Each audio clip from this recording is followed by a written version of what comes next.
during the holidays, hindi po tayo nakapag-briefing. So I think this is a good time to raise this question dahil nasa isip pa po siguro ng mga kababayan natin. Early December, nagbitaw po ang Pangulo ng statement very confidently na may mga mananagot at mga walang Merry Christmas sa mga kurakot. Lumipas po ang Pasko, ang nakakulong si Sara Diskaya. Ano ho ang tugon ng Pangulo dito na hindi ho yata nangyari yung kanyang ipinangako may mga walang Merry Christmas?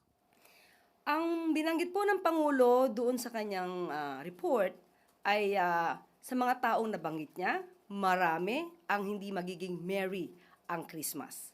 Wala naman siyang binanggit kung sino ang pangalan. Pero tandaan natin, sa higit na 4 na buwan, may mga nakulong, may mga warrants of arrest na na-issue, may mga nagtago, mayroong nakikipag-usap at nagsisettle at ibinibigay, rather restitution, isinusole ang karamihan sa kanilang mga kickbacks na hindi naganap, never nangyari sa anumang administrasyon.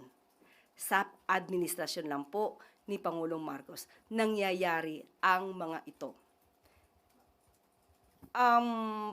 Pag sabi po niya na mayroong mga taong hindi magiging merry ang Christmas, yung mga nakulong po, definitely, hindi naging merry ang Christmas.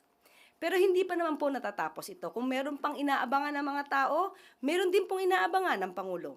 Hinintay din po ang Pangulo ang mabilisang resolusyon na magbumula sa Ombudsman at sa DOJ. Kung lahat na maaaring sangkot ay matibay ang ebidensya at yun naman ang gusto ng Pangulo, due process ay inoobserba, hindi pa po natatapos ang termino ng Pangulo. Marami pa po ang mangyayari at magaganap.